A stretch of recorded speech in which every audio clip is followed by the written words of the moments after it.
Everyone talks about take your child to church, but nobody really talks about what happens or what to do when church alone isn't really working.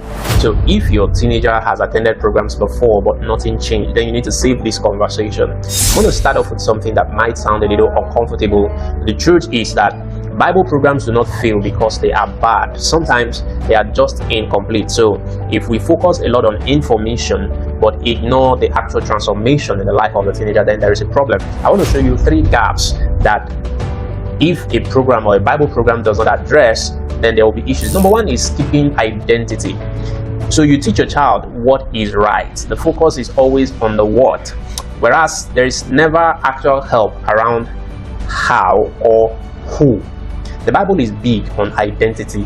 Who you are will eventually influence the what that you do. So your teenager knows a lot of Bible stories, but when the rubber meets the road, they still feel insecure, they feel lost, and they are confused. Number 2 is about having a personal encounter. So we teach about God, but we don't train the child to learn how to hear God for themselves. So your teenager is always dependent on church, dependent on a preacher, but they are empty whenever they are alone, so they don't know how to make the decisions. Number 3 is where there is no system for real life application. So you can say be disciplined, but what does it mean to be disciplined, and how do we show this child to manage distractions in their life, their emotions, and when the real pressure shows up? Because you can learn all you want about the story of Joseph and Potiphar's wife until you meet your own Potiphar's wife in real life.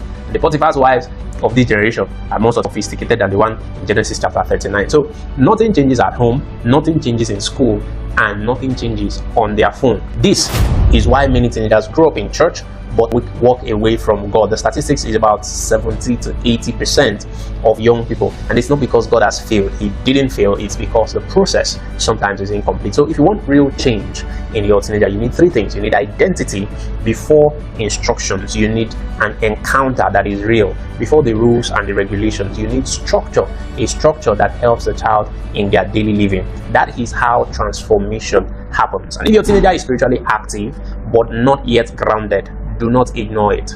Follow this page and I'm going to start breaking down exactly how to raise a child who actually walks with God, not just attends church.